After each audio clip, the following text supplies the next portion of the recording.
UKLO 1 year masters. No IELTS required up to 5 years visa. High visa success rate.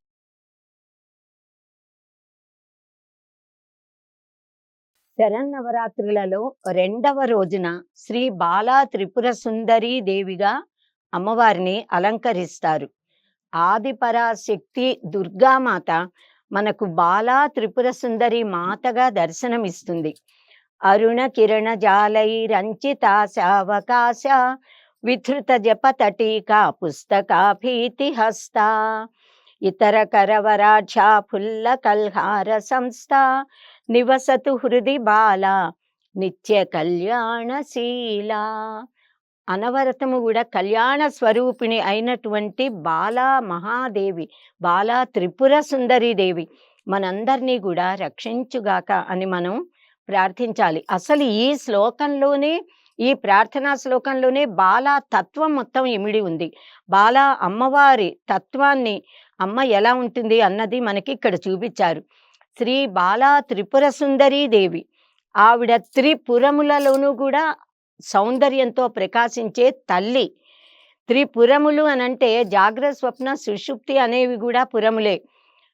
అనేక అవస్థలు, మనకి 3 లోకాలని, అంటే భూలోకం, భువర్లోకం, సువర్లోకం అని అంటాము.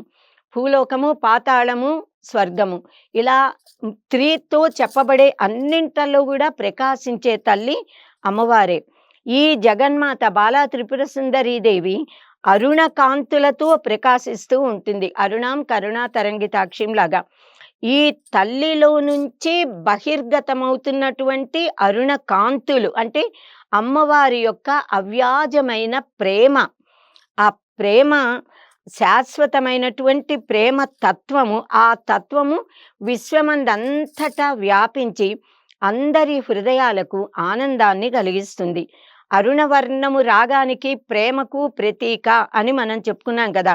కనుక అమ్మ యొక్క అరుణకాంతి దిగ్దిగాలంత వరకు కూడా వ్యాపించింది అంటే బాలాదేవి తన అవ్యాజమైన ప్రేమతో విశ్వమంతా నింపేసింది. అమ్మ ప్రేమలో మనం మునిగిపోయాము అని అర్థం. ఈ తల్లి బాలా త్రిపుర సుందరి దేవి చతుర్భుజ. దేవతలందరికీ 4 చతుర్భుజములు ఉంటాయి. 4, దానికంటే ఎక్కువ 6 భుజాలు ఉండొచ్చు, 8 భుజాలు, దశభుజాదేవి, అలా అనంతమైనటువంటి శక్తి స్వరూపిణి బాలాదేవి. ఈ పైన ఉండే 2 చేతుల్లో ఒక పుస్తకాన్ని, ఇక్కడ జపమాలను ధరించి ఉంటుంది. పుస్తకము అనంటే వేదాలకి ప్రతీక. జపమాల అంటే అక్షర జ్ఞానము, అక్షర తత్వము, జపము, ధ్యానానికి, సమాధి స్థితికి కూడా అది ప్రతీక. కింద ఉన్నటువంటి 2 చేతులు వరద అభయ హస్తాలు. అమ్మవారు భక్తులకి వరాలనిస్తుంది, అభయాన్ని అనుగ్రహిస్తుంది. ఈ బాలా త్రిపుర సుందరీ దేవి ఎప్పుడూ కూడా నవవర్ష ప్రాయ 9 సంవత్సరాల బాలికలాగానే అమ్మవారు ఉంటుంది, దర్శనమిస్తుంది. 9 సంవత్సరాలు అంటే 9 అనేది పూర్ణ సంఖ్య అని మనకు తెలుసు కదా. కనుక పరిపూర్ణమైన తత్వమే బాలా తత్వం, బాలా త్రిపుర సుందరీ దేవి. ఈవిడే పరబ్రహ్మాణి, పరబ్రహ్మ శక్తి అని అర్థం. సో పూర్ణ సంఖ్య కలిగిన 9 వర్షాల 9 సంవత్సరాల ఆ రూపంలో ఉన్న బాలగా కనిపిస్తోంది అమ్మ అనంటే, బాలికగా ఉండే దశలో పూర్ణత్వాన్ని పొందింది అమ్మవారు. ఎందుకంటే చిన్న పిల్లలు పుట్టినప్పటి నుంచి ఏడాది నుండి 2వ సంవత్సరం వచ్చినప్పటి నుంచి 9 నుండి 10 వచ్చే వరకు 9 సంవత్సరాలు కూడా ఈ శరన్నవరాత్రులలో 9 రూపాలుగా మనం ఆరాధిస్తూ ఉంటాము. 9 సంవత్సరాలు అనేది ఆ బాలత్వానికి, బాలికగా ఉన్న ఆ బాలా తత్వానికే పూర్ణత్వము, కనుక పూర్ణ స్వరూపిణి అని అర్థం. ఈ పాపలను, ఆడపిల్లలను, చంటి పిల్లలను ఏడాది నుండి 2వ ఏడు లోపల ఉన్న పాప అనుకోవచ్చు, ఏడాది నిండాలి. ఆ పాపని కుమారి అనే పేరుతో బాలా స్వరూపిణిగా మనం భావించి కుమారి పూజ చేస్తాము. శరన్నవరాత్రిలో 9 రోజులు కూడా. 2వ రోజున రెండవ సంవత్సరం నిండాలి, 3వ ఏడులో ఉంటుంది. ఆ పాపను త్రిమూర్తి అనే నామంతో ఆరాధిస్తాం.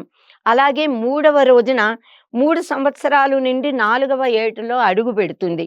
కళ్యాణి అనే నామంతో మనం ఆరాధిస్తాము బాలా త్రిపుర సుందరీ దేవిని. 4వ రోజున రోహిణి నామంతో, 5వ రోజున కాళిక అనే నామంతో, 6వ రోజున చండిక అనే నామంతో, 7వ రోజున శాంభవిగా, 8వ రోజున దుర్గా అనే నామంతో, 9వ రోజున 9 సంవత్సరాలు నిండి 10వ సంవత్సరంలో అడుగుపెట్టిన పాపను సుభద్ర అనే నామంతో బాలా త్రిపుర సుందరీ దేవిగా మనం ఆరాధిస్తాము. నవ అంటే కొత్తదనం, నూతనత్వం. నవ అనంటే 9, నవ అంటే నూతనం. నూతనత్వము అనంటే బాలాదేవి నవవర్షప్రాయురాలై ఉంటుంది అంటే నిత్య నూతనత్వంతో ఉంటుంది. ఎప్పుడూ కొత్తదనమే అమ్మలో. ఏ క్షణం ఎన్ని అలా అనవరతము చూస్తూనే ఉన్నా ప్రతి క్షణము కొత్త అందాన్ని, కొత్త సోయగాన్ని, కొత్త రకమైన ఆకర్షణని కలిగి చూస్తూనే ఉండాలి అనిపించే రూపము బాలా త్రిపుర సుందరీ దేవిది. ఎందుకంటే సౌందర్యానికి అదే నిర్వచనంట. క్షణే క్షణే ఎన్నవతాముపైతి తదేవ రూపం రమణీయతాయాహ అని చెప్పారు. అనుక్షణం నిత్య నూతనత్వం. ఇలాంటి సౌందర్యము కేవలము జగన్మాత ఆదిపరాశక్తికి, శ్రీరామచంద్రుడికి, శ్రీకృష్ణ పరమాత్మకి, వీరు ముగ్గురిదే సౌందర్యము ఈ సృష్టిలో అని చెప్తారు. అలాగే శివ పరమాత్మ సుందరేశ్వరుడు ఆయన. సో మనము ఆరాధించే దేవి దేవతలు సుందరత్వానికి పరాకాష్ఠలు. అంటే సత్యం శివం సుందరం అనే పరబ్రహ్మ లక్షణాలు మనం చూస్తున్నామని గ్రహించాలి. ఇంకా బాల అనంటే ఆనందానికి ప్రతినిధి. చిన్నపిల్లలు ఎప్పుడూ ఆనందంగానే ఉంటారు. వారికి ఏదీ తెలియదు. క్షణికంగా, తాత్కాలికంగా కోపం వచ్చినా, దుఃఖం వచ్చినా, ఏడుపు వచ్చినా మరుక్షణాన్ని వాళ్ళు ఆనందాన్నే అనుభవిస్తారు. అనుక్షణము మనస్సు ఎప్పుడూ ఆనందంతో ఉంటుంది, ప్రేమతో నిండి ఉంటుంది. ఎవరైనా వారిని కొట్టినా, తిట్టినా, ఏదైనా జరిగినా మరుక్షణాన్ని అన్నీ మర్చిపోయి మళ్ళీ ప్రేమగా దగ్గరికి వస్తారు, ఇష్టంతో ఉంటారు. అలాంటి తత్వము బాలా త్రిపుర సుందరీ దేవిది. అంటే భక్తులు ఏ విధమైన భావనతో తనని ఆరాధిస్తూ ఉన్నా కూడా బాలలాగా ఆ ప్రేమ తత్వంతోనే అమ్మ వారినందరినీ కూడా అనుగ్రహిస్తుంది అని గ్రహించాలి. మనలో ఉన్నటువంటి ఈ పరమాత్మ లక్షణమైన ఆనందం, అది సచ్చిదానందం. ఆ సచ్చిదానందాన్ని మనకి ఇచ్చే దేవతామూర్తి ఎవరు అంటే బాలాదేవి, బాలా త్రిపుర సుందరీ దేవి. ఈ తల్లి కల్హారము మీద కూర్చుని ఉంటుంది ఆసీనురాలై. కల్హారము అంటే ఒక విధమైన కమలము, సహస్రదళ కమలము అనుకోవచ్చు. అందులో కూర్చుంటుంది. కళ్యాణం కమలము అనంటే పద్మాలు, కమలాలు, కలువలు అవన్నీ సహజ సౌకుమార్యానికి, వికసనత్వానికి, సహజ సుగంధానికి ప్రతీకలు అని మనం చాలాసార్లు తెలుసుకున్నాము. అమ్మని నిత్య కళ్యాణశీల అని అన్నారంటే ఎల్లప్పుడూ కూడా శుభాలనే కలిగిస్తుంది, మంగళత్వాన్నే మనకి కలిగిస్తుంది. అదే అమ్మ స్వభావం. సో ఇలాంటి బాలా త్రిపుర సుందరీ దేవి మన హృదయంలో ఎల్లప్పుడూ స్థిర నివాసం చేసుకుని మనకి మంగళాలను కలిగించాలి అని మనం బాలా త్రిపుర సుందరి మాతను ప్రార్థించాలి. బాలా త్రిపుర సుందరీ దేవిని ఆరాధిస్తే ఆతివ్యాధులన్నీ తొలగిపోతాయి. ఈ తల్లి సర్వమానవుల అంతఃకరణాలని కూడా శుద్ధి చేస్తుంది. మన మనస్సు, బుద్ధి, అహంకారము, చిత్తము అనే 4 రూపాల్లో ఉన్న అంతఃకరణం ఈ తల్లి అధీనంలో ఉన్నట్లయితే, అంటే అమ్మను హృదయంలో పెట్టుకుంటే అవన్నీ శుద్ధమవుతాయి. సో ఈ దేవి ఎంతో మహిమ కలిగినటువంటి తల్లి గనుక శాక్తేయులందరూ కూడా అత్యంత పవిత్రంగా భావించి పరమ భక్తితో కొలిచే శ్రీచక్రంలోని మొదటి ఆవరణలో ఉండే మొదటి దేవత శ్రీ బాలా త్రిపుర సుందరీ దేవి. బాలాదేవిని ముందు బాలామంత్రాన్ని ఉపదేశించబడి పొంది బాలాదేవిని ఆరాధించి అమ్మ అనుగ్రహంతో మొదటి ఆవరణ దాటి 2వ ఆవరణలోకి సాధకులు అడుగు పెడతారు అమ్మని దర్శించడానికి. నవావరణ పూజ అని ఉంది కదా శ్రీ శాక్తేయులకి శ్రీచక్ర ఆరాధనలో. కనుక శ్రీచక్రంలోని బిందు మండల వాసిని అయిన లలితా పరాభట్టారికని త్రిభువనేశ్వరీ దేవి అనుగ్రహం పొందాలి అంటే ముందు బాలాదేవి అనుగ్రహం పొందాలి. ఈ తల్లి అనుగ్రహం పొందితే దుర్గామాత ఆనందిస్తుంది, లలితాదేవి ఆనందిస్తుంది. చండి చండిక అని మనం ఆరాధిస్తాం కదా! చండీ పరదేవత ఆరాధి మనం ఆనందపడుతుంది. తనని ఆరాధించినంతగా ఆనందిస్తుందిట బాలాదేవిని ఆరాధిస్తే. ఎందుకంటే వారందరూ కూడా బాలాదేవిని కూతురుగా భావిస్తారు. లలితామాత ఆదిపరాశక్తి త్రిభువనేశ్వరీ దేవి బాలా త్రిపుర సుందరిని తన కూతురుగా భావిస్తుంది అని లలితా సహస్రనామాల దగ్గర అక్కడ మనకి తెలుస్తుంది. బాలా త్రిపుర సుందరీ దేవి బ్రహ్మచారిణి, దుర్గా స్వరూపిణి, బ్రహ్మచారిణి స్వరూపిణి ఆ దేవి. అంటే బాలా రూపంలో ఉన్న త్రిపుర సుందరీ దేవి అని మనం బాలా త్రిపుర సుందరీ దేవిని ఆదిపరాశక్తిగానే భావించి మనం ఆరాధించాలి. బాల అంటే ఏదో చిన్న పాప, ఒక్క శక్తి కాదు, సర్వశక్తుల సమన్వయ శక్తి, సాక్షాత్తు ఆదిపరాశక్తి అని మనం గ్రహించాలి. 3 లోకాల్లో ఉన్నటువంటి ఏకైక శక్తి జగన్మాత, ఏకైక సౌందర్య రాశి త్రిపుర సుందరి బాలా త్రిపుర సుందరీ దేవి. సౌందర్యము అంటేనే శుభము, మంగళము. ఏది అవినాశో అదే సౌందర్యం. ఏది హృదయానికి మనస్సుకి ఆనందం కలిగిస్తుందో అదే సౌందర్యం. త్రిపుర సుందరి అని అన్నాము అంటే 3 పురములు. 3 పురములని త్రిపుటి అని అంటాము. జ్ఞాత, జ్ఞానము, జ్ఞేయము ఈ మూడింటిని ఏకము చెయ్యటమే త్రిపుర సుందరి మాత యొక్క ఆరాధన వెనక ఉన్న తత్వం. పరమేశ్వరుడు త్రిపురాసుర సంహారి. 3 పురములలో 3 రాక్షసులు ఉన్నారని వరాలు పొంది బ్రహ్మదేవుడి వరాలతో వాళ్ళు ఎడాపెడా స్వేచ్ఛగా తిరుగుతూ ఆ వరం ఎలా పొందారంటే ఎన్నో సంవత్సరాలకి ఒక్కసారి ఆ 3 పురాలు ఒక్క సెకండ్, ఒక్క క్షణకాలం మాత్రమే ఒకే సరళ రేఖలోకి వస్తాయి. ఆ సమయంలో ఒకే బాణంతో, బాణం కాని బాణంతో, రథం కాని రథంలో పరమశివుడు ఉండి కొడితేనే వారు నశించేలాగా వరం పొందారు. అలాంటి ఆ త్రిపురములు ఏకమయ్యి నశింపజేసిన ఆ పరమేశ్వర శక్తి ఎవరు అంటే బాలా త్రిపుర సుందరి మాతే. కనుక మనలో ఉన్నటువంటి ఆ త్రిపుటి ఏకమయ్యి అమ్మని ఆరాధించగల శక్తి బాలాదేవిని ఆరాధిస్తే మనకి కలుగుతుంది. త్రిభిః పురా త్రిపుర అని అన్నారు. 3 పురములు కలిస్తే త్రిపుర. సృష్టికి ముందు, సృష్టి లోపల, సృష్టి తరువాత లయమైపోయాక కూడా ఉండేటటువంటి తల్లి బాలాశక్తి. ఇచ్ఛాశక్తి, జ్ఞానశక్తి, క్రియాశక్తి స్వరూపిణి కనుక త్రిపుర శక్తి అమ్మవారు. జాగ్రత్త స్వప్న సుషుప్తులలో అంతర్యామిగా ఉన్నటువంటి తురీయ శక్తి, పరబ్రహ్మ శక్తి అమ్మవారే. అంటే మనలో ఉన్న స్ఫురణ శక్తి, చిచ్చక్తి అమ్మవారే. ఇచ్ఛా, జ్ఞాన, క్రియాశక్తులు ఇలా త్రిగుణాలకి, సత్వరజ తమో గుణాలకి అతీతమైన ఆ ఆదిశక్తి, మూలశక్తి ఈ బాలా త్రిపుర సుందరి అమ్మవారిలో ఉంటుంది. ఈ అమ్మవారి త్రిపుర అనంటే ఆ ఉ మా లుగా కనిపించే ఓంకార స్వరూపిణి. అంటే శబ్ద బ్రహ్మ స్వరూపిణి కూడా బాలా త్రిపుర సుందరీ దేవే. సూర్యుడు, చంద్రుడు, అగ్ని ఈ 3 కూడా, సూర్య చంద్రులు ఆకాశంలో, ఆ సూర్య తేజమే, అగ్ని కాంతి తేజమే అగ్నిగా మన లోకంలో, మన ఇళ్లల్లో మనతో ఆరాధించబడుతోంది. అలా ఆవు మాలుగా ఆరాధించబడే తల్లి, సూర్య చంద్ర అగ్నుల రూపంలో ఆరాధించబడే తల్లి బాలా త్రిపుర సుందరీ దేవి. శ్రీచక్రానికి త్రిపురము అనే పేరుంది. ఎందుకు అనంటే అగ్నిమండలము, సూర్యమండలం, చంద్రమండలం. బాలా త్రిపుర సుందరి మాత ఆ మంత్రాన్ని, దాన్ని కూడా 3 కూటములుగా చేస్తారు. సో అది కూడా వాగ్భవ కూటం, శక్తి కూటము, ఇలాంటి ఆ కూటములన్నీ కూడా అమ్మవారి యొక్క ఈ త్రితత్వానికే అవన్నీ కూడా ప్రతీకలు అని మనం చెప్పుకోవచ్చు.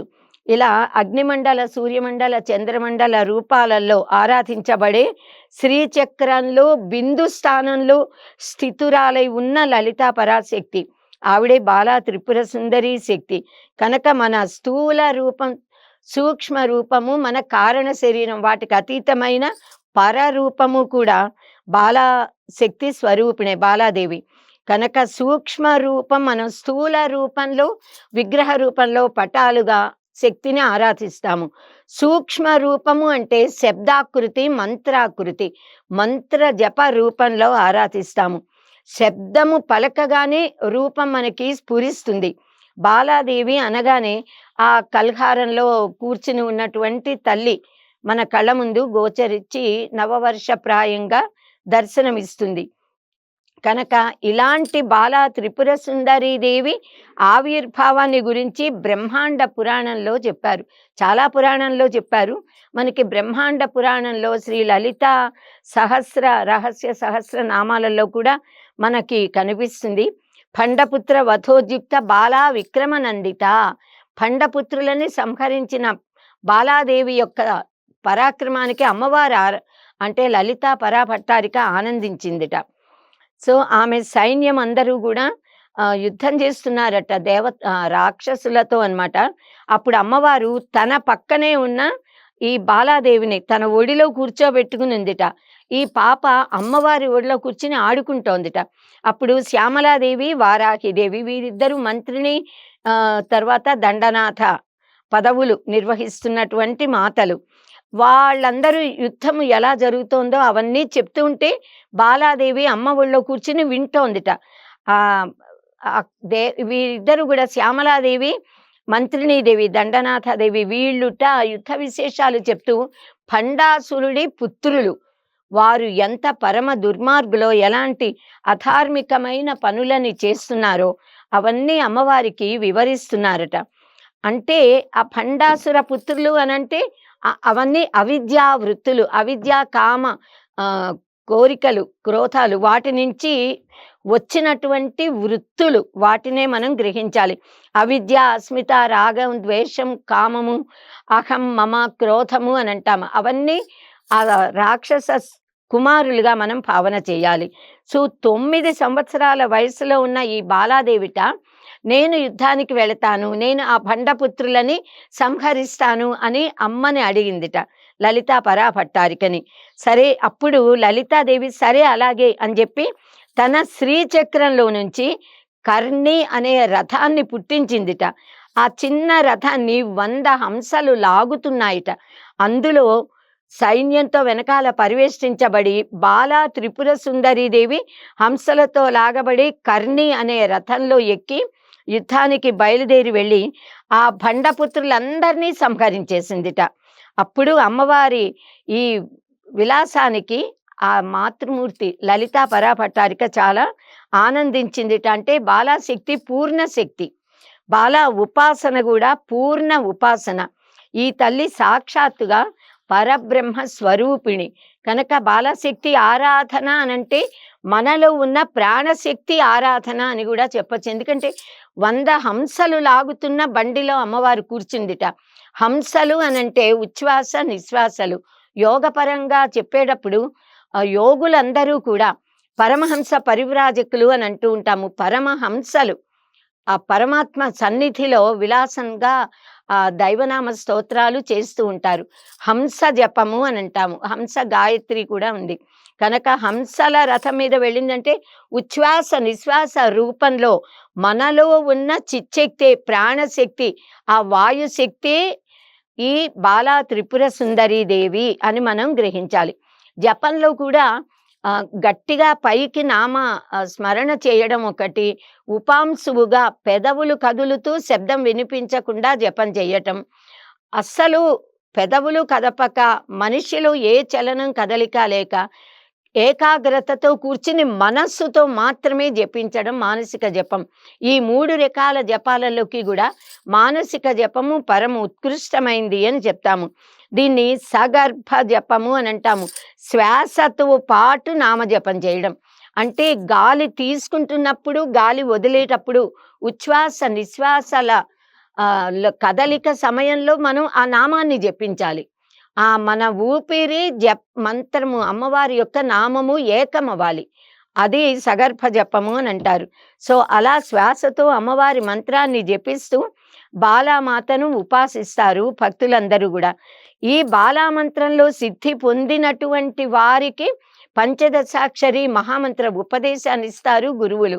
తరువాత షోడశి మంత్రాన్ని ఉపదేశిస్తారు. పూర్ణ దీక్షా పరులవుతారు ఆ సాధకులందరూ కూడా. దీనివల్ల బాలా పూజ వల్ల శత్రుక్షయం, ధనలాభం, ఆయుర్వృద్ధి, జ్ఞాన ప్రాప్తి లభిస్తాయి. ఇప్పుడు నేటి ఆధునిక యుగంలో ఎందరో బాలా భక్తులు ఉన్నా కూడా మనం అందరం బ్రహ్మశ్రీ తాడేపల్లి రాఘవనారాయణ శాస్త్రి గారిని గురించి చెప్పుకుంటాము. బాలా ఉపాసన అనగానే ఆయన పేరే మనందరికీ స్ఫురిస్తుంది. ఎందుకంటే ఆయన బాలా ఉపాసనలో సిద్ధి పొందారు. ఆయన కూర్చుని ఉంటే ఎవరన్నా బయటి వారు వచ్చినప్పుడు ఒక స్త్రీమూర్తిగా దర్శనమిస్తారట. అంతేగాని తాడేపల్లి రాఘవనారాయణ మూర్తి గారు ఒక పురుషుడిగా కనిపించారట. అంటే అమ్మవారు ఆయన దేహాన్ని కూడా శక్తిమంతం చేసి అమ్మలాగా ఆయన కనిపిస్తున్నారంటే ఆయన ఎంత సిద్ధి పొందారో ఉపాసనలో మనం అర్థం చేసుకోవాలి. వారి ఇంట్లో ఎప్పుడు కూడా బాలాదేవి ఆయన కూతురిలాగా తిరుగుతూ కాలి గజ్జెలు గల్లు గల్లుమనేలా ఇంట్లో ఎప్పుడు గజ్జెల శబ్దం వినిపిస్తూ ఉంటుందిట. దర్శించగల వారికి అమ్మ కనిపిస్తుంది. లేని వారికి కనిపించకపోయినా ఇంట్లో వారందరికీ ఆ గల్లు గల్లుమనే గజ్జెల నాదం వినిపించిందని అందరూ చెప్తారు, ఇంటికి వచ్చిన వాళ్ళు కూడా. సో ఒక రోజుట ఈ తాడేపల్లి రాఘవనారాయణ గారు ఆయన ఎప్పుడూ అమ్మ ధ్యాస, అమ్మ జపంలోనే ఆధ్యాత్మికంగానే ఉన్నారు. ఇల్లు గడవాలి కదా, దానికోసం కొంతమంది దగ్గర కొద్ది కొద్దిగా చేబదులులా ధనం తీసుకున్నారట. ఒకరోజు వారు అందరూ కూడా ఈయన్ని కలిసి, రేపు మీ ఇంటికి వస్తాము, మా డబ్బులు మాకు ఇచ్చేయండి అని అడిగారట. సరే, ఈయన కాదు అని అయితే అనలేరు కదా, ఎంతో శుద్ధ సాత్వికులు. సరే, ఆ మర్నాడు ఈయన పూజ కూర్చుని పూజ చేస్తున్నారు. బాలాదేవిని మంత్ర జపం చేస్తూ ఉంటే ఆ జప సమయంలో ఆయనకి ఒక్క క్షణం ఆ నామాలు చదివేటప్పుడు అపర్ణ అనే నామము ఉచ్చరించగానే, అపర్ణాదేవి కదా నేను ఆరాధించే బాలాదేవి, అపగత రుణ అంటే రుణములు పోగొట్టేది, అప్పులు తీర్చే తల్లి కదా, మరి ఈ తల్లి నా అప్పులు ఎందుకు తీర్చట్లేదు, అప్పులు తీర్చగల సామర్థ్యం నాకెందుకు ఇవ్వట్లేదు అని మనస్సులో ఒక్క క్షణం భావన కలిగి, వెంటనే చిచి లౌకికమైన భావన నా మనస్సులోకి రావడమా, ఎంత అపచారము అని వెంటనే ఆ భావాన్ని పోగొట్టుకుని, చేసేది చేయించేది సర్వము జగన్మాతే అయినప్పుడు నేనెవరిని చేయడానికి, అప్పు నేను చెయ్యలేదు, తీర్చేది నేను కాదు అనే భావనతో కేవలం మళ్ళీ అమ్మ మీదే మనస్సుని ఏకాగ్రం చేసి బాలానామ జపం చేస్తున్నారట. ఎందుకంటే అలా ఆలోచించడమే తప్పు అనే భావన. సో ఈ లోపల అప్పు తీసుకున్న వాళ్ళు వస్తానన్న సమయానికి వారు వచ్చారు. ఇంటి ముందు అరుగులుండేవి వీధి గుమ్మ ముందర. సో వారు ఈయన శాస్త్రి గారు పూజలో ఉన్నారని ఆ అరుగు మీద కూర్చుని ఎదురు చూస్తున్నారట, ఆయన పూజ అయ్యాక వస్తారు మాట్లాడాలి అని. అంతలోకే ఒక 9 ఏళ్ల బాలిక ఒక పెట్టె పట్టుకుని, చక్కగా అందంగా చక్కని దుస్తులు వేసుకుని, చక్కగా ఆభరణాలతో అలంకరించుకున్న మాతలాగా కనిపిస్తూ చిన్న 9 ఏళ్ల పాప ఇంట్లో నుంచి బయటికి వచ్చి ఈ అరుగు మీద కూర్చున్న వారితో, నేను మా నాన్నగారి కూతురిని, శాస్త్రి గారు ని కలవడానికి మీరు వచ్చారు కదా, ఎవరెవరికి మా నాన్నగారు ఎంత బాకీ ఉన్నారో మీరు చెప్పండి, నేను ఆ డబ్బులు ఇస్తా, నన్ను ఇవ్వమని చెప్పారు అందిట. అని వాళ్ళు ఆ పత్రాలు ఇస్తే ఎవరికి ఎంత ఇవ్వాలో అంతా చూసి వాళ్ళకి ఆ డబ్బులు ఇచ్చేసి, ప్రతి పత్రం మీద డబ్బు ముట్టినట్టుగా రాయించుకుందిట బాలాదేవి. ఆ నలుగురు కూడా వాళ్ళు తమ డబ్బు తమకి ముట్టింది అని రాసి ఇచ్చారట. సరే, అమ్మవారు ఆ పాప లోపలికి వెళ్ళింది. అంతలోకే స్వామివారి శాస్త్రి గారి పూజ కూడా పూర్తయింది.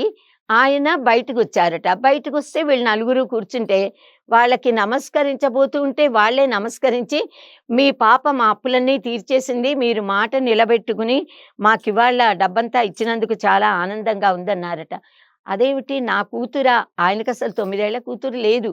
వెంటనే ఆయన లోపలికి వెళ్ళి చూస్తే పూజా గృహంలో ఆయన ఆ బాలా త్రిపుర సుందరి మాత దగ్గర పెట్టిన పెట్టెలో ఇలా పెట్టె మూత తీస్తే అందులో పత్రాలున్నాయి, వీళ్ళ సంతకాలున్నాయి.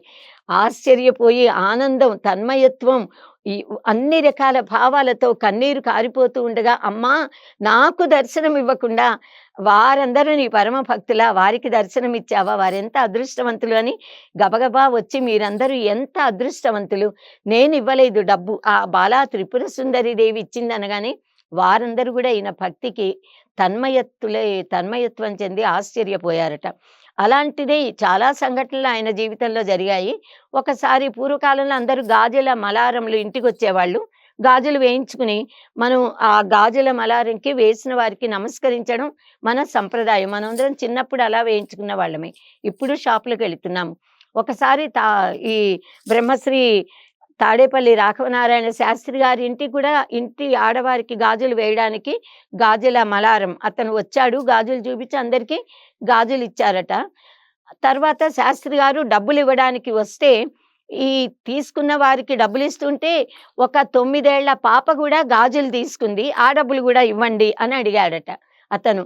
అదేమిటి 9 ఏళ్ల పాప గాజులు తీసుకుందా అని వెంటనే ఆయన డబ్బులిచ్చారు. ఇచ్చేసి లోపలికి వెళ్లి చూస్తే బాలా త్రిపుర సుందరి అమ్మవారి ముందర గాజులు ఉన్నాయిట. ఎంతో ఆనందించారట. "అమ్మా!